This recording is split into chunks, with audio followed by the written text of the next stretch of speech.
近期，俄罗斯在东部战场接连取得突破，在攻占索莱达尔之后呢，俄军开始逐步切断巴赫穆特的补给线，试图孤立该地。但随着战线推进而来的就是巨大的伤亡了。如今，俄军单日伤亡人数已然突破了4位数，更有30辆以上的装甲车辆被炮火是一波带走。乌军是如何打出这种战绩的？巴赫穆特如今的情况又是如何呢？今天咱们来继续跟进一下最新的俄乌进展。到目前为止，巴赫穆特的战斗已经持续了6个多月了。自从去年7月份以来，俄罗斯不断的在这里投入重兵，瓦格纳的雇佣军更是一波一波的往里填呢。而乌克兰呢，也是不停的调换军队。现在在这里防守的一个主要的部队是第93机械化旅，在他们的坚守下呢，打退了俄军一波又一波的进攻。但随着前线地区的沦陷，乌军在巴赫穆特的形势也愈发的不容乐观了。通过英国国防部发布的每日情报中称，随着俄军的推进，乌军通往巴赫穆特的2条主要道路受到俄军炮火的攻击，瓦格纳集团极有可能占领了一条连接巴赫穆特和西维尔斯克的路线，情势危急。虽然乌克兰仍有多条补给路线，但巴赫穆特确实越来越孤立。乌克兰自由营的连长官尤金·奥罗帕亚也承认，巴赫穆特周围的局势变化非常快，敌人为了突袭这座城市调动了规模庞大的部队，现在他们正在不断的突袭这座城市。而我们通过俄罗斯国防部发布的俄军在巴赫穆特的战况呢，也能看出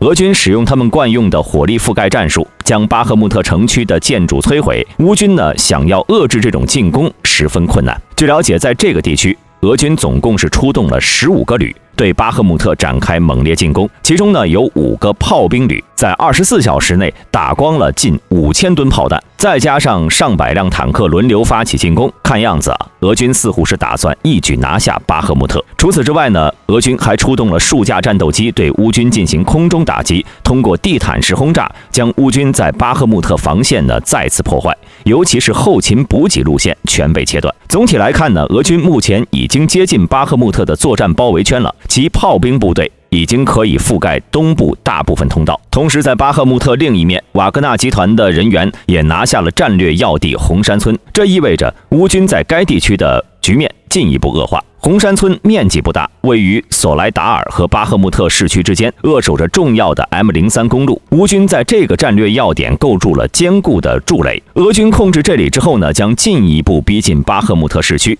并且进一步切断巴赫穆特乌军的主要补给线。在西南方向，俄军试图突破伊万诺夫斯基地区的康斯坦丁诺夫卡至巴赫穆特公路。此处的战斗呢，对巴赫穆特市区的防御也至关重要。在巴赫穆特城内，大约有2万名乌军死守。为了瓦解乌军的防守意志，俄军在巴赫穆特北部留出了一条5公里宽的小路，借此能希望消耗乌军有生力量。不过，为了做到围城，俄军也付出了惨痛的代价，不仅单日伤亡高达1030人，还打光了一个精锐旅的装备。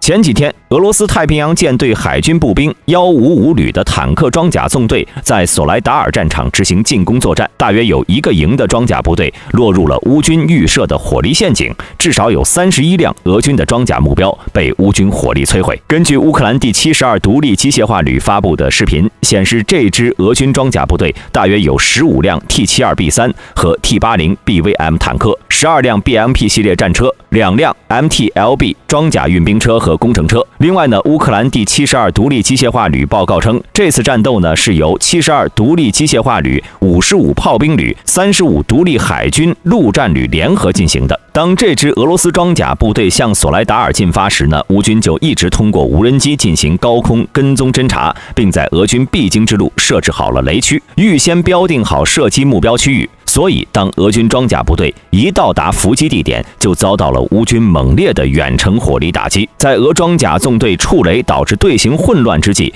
乌军呢又使用远程炮兵发射了制导炮弹和莫敏弹，严重杀伤了这支俄军部队。事后乌军宣称摧毁了俄军至少31辆装甲目标。据现场传出的图片来看呢，上述这些装甲车辆几乎被全摧毁了，这相当于1个营被歼灭了。而被乌军爆头痛击的部队是来自海参崴的海军步兵155旅，他们是俄军的王牌了，也是俄军最头铁最倒霉的部队之一。曾连续3次被乌军击溃。该旅呢，从去年1月份从远东调到了乌克兰作战。在俄乌战争的第一阶段，155旅在布查地区的补给线被乌军阻断，在丢弃了大部分武器装备后呢，退回到了白俄境内。但由于当时人员损失并不多，该旅立马重整旗鼓，前往亚速钢铁厂助阵。155旅呢，也因其骁勇蛮悍和诸突猛进的打法获得了禁卫军的称号。不过呢，155旅也为此付出了巨大的伤亡，遭到了乌军精准炮火的打击，人员装备都损失很大。而这次的索莱达尔则是该部的第3次溃败了。从视频中我们也可以看出，即便是有了前面2次的教训，155旅依然采用一成不变的强硬打法，一往无前的正面突击，然后再损失惨重。如果俄军继续保留其编制的话，那么第155海军陆战旅就得迎来第3次整补了。而之所以说该部队倒霉，也是有原因的。大家都知道，虽然北约向乌援助了神剑制导炮弹这种精准武器，但其数量终归还是少数。每次155旅出场呢，都能碰到这种级别的精准火力覆盖，也算是倒霉到家了。根据乌克兰情报部称，该旅呢共有约5000名士兵，除了少数人之外呢，大部分都被击毙或者俘虏了。这也是从格拉西莫夫上任指挥之外，俄军遭遇的最大惨败了。几乎所有人都死伤或者被俘。除普通士兵伤亡惨重之外呢，俄军最近又阵亡了一名少将。这位名叫做德米特里·乌里扬诺夫的男人，毕业于米哈伊洛夫斯科耶高等炮兵指挥与工程学校。2015到2017年在俄第98近卫空降师担任指挥官，在2020年领少将衔退役，并准备参政。在俄乌战争开始之后呢，乌里扬诺夫重新加入了俄军，率领俄西部军区第3摩托化步兵团在顿巴斯作战。而根据乌克兰最新的消息显示，这位少将在2月7号在前线阵亡。装备的损失和老兵的伤亡让兵力本就捉襟见肘的俄军更加难受了。除了索莱达尔遭受极度重损之外呢，巴赫穆特依然也是俄军的绞肉机。据乌军总参谋部消息，在过去24小时内，有212名俄军在巴赫穆特附近丧生，315人受伤。英国国防情报局每天报告指出，过去7天俄军平均每天伤亡人数是2022年6月到7月的4倍，而俄军累计死亡人数已经超过了13万人。这个战损情况真是令人啧舌。特别是在巴赫穆特战斗打响以后呢，瓦格纳士兵几乎是踩着队友的尸体冲锋的。当然，英国情报局还表示，乌军的自然减员率也很高，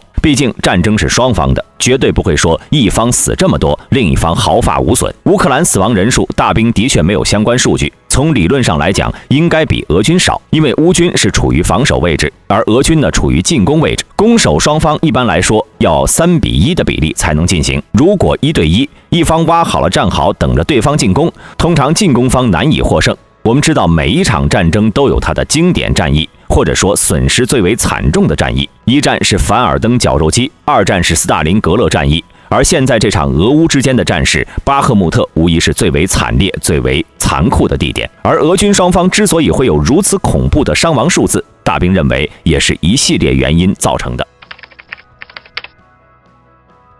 其中第一个原因呢，就是俄罗斯的动员了。俄罗斯在2022年9月底的时候开启了部分动员，征召国内青壮年上前线。这些被征召的兵员主要由2部分组成，分别是退伍的老兵和民兵。其中呢，退伍老兵可能会和我们想象的有偏差。在很多人看来呢，退伍老兵应该军事素养很高，但这个老兵呢，其实就是一些退伍的义务兵。如果放到冷兵器时代，服役2年的兵的确呢算是老兵。但随着现代战场的武器越来越复杂，人类对于军事理念的认知越来越深，2年时间其实并不能让一个军人接受足够复杂的军事训练，因此这些老兵的战力并不出彩。至于俄罗斯招去的民兵，其实呢战力也自然不会强过这些老兵，而且呢这2部分兵员还无法满足俄罗斯前线的需求。现在的俄军正在逐渐放宽征兵的标准，比如说年龄，目前俄军将征兵最高年龄上限放在了60岁，这在处于和平中的国家看来呢，已经有一些黔驴技穷的意味了。另外，现在俄军也在征召非俄罗斯国籍的人员参军，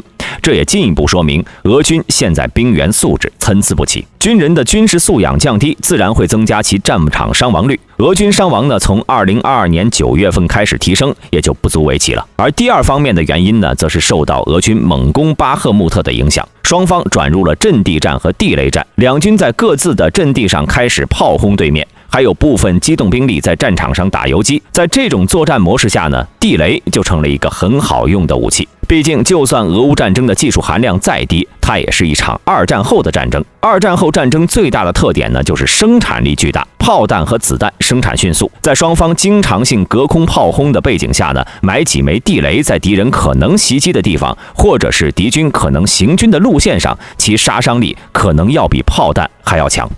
所以，俄乌在战场上扎根对轰，并且展开小规模机动作战后，受地雷战影响，双方伤亡也开始提升，非常正常。而随着俄军所谓周年攻势的到来，今年2月呢，也将是一个决定性的时间段。乌克兰国防情报局公布了最新拦截的俄军电话录音和文本，其中一名俄士兵对他妻子说：“这个月可能是决定性的，我们要么获胜，要么战争继续。我只有2种方法可以回家，一种是在棺材里，第二种是在这场战争结束时。”而俄乌双方之所以要在巴赫穆特死磕，是因为这里是乌东核心斯拉维扬斯克的门户，可以说这里一丢，整个乌东将门户打开。按照俄军的计划，当巴赫穆特战役收官之后呢，就是进攻南线的马林卡方向。而此前乌国防部也有过预言，称俄军会在俄乌战争爆发1周年之际发动一波较大的攻势。按照这个目前的形势呢，较大攻势的主要目标仍然是乌东部的卢甘斯克沿线方向，最终呢将斯拉维扬斯克和北顿涅茨克河北面的哈尔科夫完全隔开。当然，除了占领这些战略要地之外呢，对俄军更重要的是如何通过这几次战役消灭乌军的有生力量。在二战时，巴赫穆特方向是苏德两家战斗最激烈的地区，谁能在战争中消耗敌人有生力量，谁就能取得最后的胜利。基辅战役是这样，后来的库尔斯克也是这样。在战场之外呢，关于乌克兰的坦克军援也有了初步统计。乌军在未来会收到大约500多辆各类型坦克。德国除了向乌援助豹2之外呢，还批准再度提供187辆豹1坦克。摩洛哥将向乌克兰提供99辆 T74EA 坦克，以此获得新型主战坦克。波兰呢将提供30辆 PT91型，另外还将提供30辆 T72以及14辆豹2。西班牙将提供53辆豹2。挪威8辆，芬兰14辆，丹麦20辆，加拿大4辆，荷兰18辆。此外呢，还有英国的14辆挑战者2，以及美国的31辆艾布拉姆斯 M1。同时呢，乌克兰外交部长库莱巴近日表示，乌克兰正在努力接收北约飞机的第一个中队，不管是 F-16、鹰狮、幻影、阵风，还是欧洲战斗机，这都不重要，重要的是打破禁忌。库莱巴还称，乌克兰将会在今年的慕尼黑安全会议上提出的3个优先议题，为乌克兰提供远程导弹和作战飞机，乌克兰加入北约以及俄罗斯的未来。好了，本期视频到这里就结束了。大家对于这场巴赫穆特战役都有什么看法？欢迎在下方的评论区留言。对本频道感兴趣的朋友，请点击下方的订阅按钮。我们下期再见。